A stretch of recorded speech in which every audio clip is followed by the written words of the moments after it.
Recording studio एकंगल सराय। तो ही चौड़ी बन जो हमर हीटर चल तनी गेंदरा के भीतर। तो ही चौड़ी बन जो हमर हीटर चल तनी गेंदरा के भीतर। अरे बुझही सब तोर चरितर जेबो नाही गेंदरा के भीतर। लोग हमें सटावे थर्मामीटर जेबो नाही गेंदरा के भीतर। लोग हमें सटावे थर्मामीटर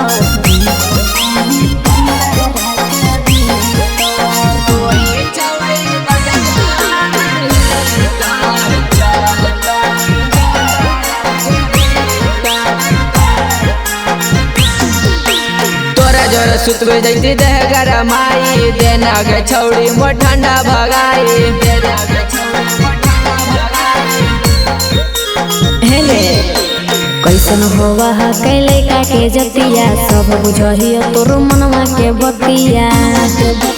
कार माते छौड़ी डेर छई तार चल तनी गेंदरा के भीतर। अरे बुझहियो सब तोर चरितर जेबो नाही गेंदरा के भीतर।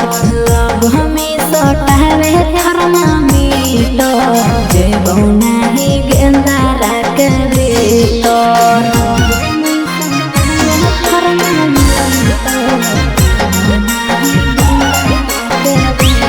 इसका रिकॉर्डिंग स्टूडियो एकंगल सराय।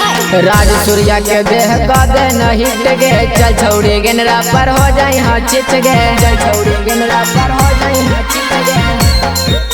सुन लेमी बोराई छोड़ा बोली मीठ मीठ रे तोरो आदतिया हमरा लागो ना ठीक रे। चिचिंग न करबही औ नाम चीटर चल छौड़ी गेंदरा के भीतर। अरे बुझही सब तोर चरितर जेबो नहीं गेंदरा के भीतर। अब हमें सटावे थर्मामीटर जेबो नहीं गेंदरा के भीतर। इसका रिकॉर्डिंग स्टूडियो एकंगल सराय।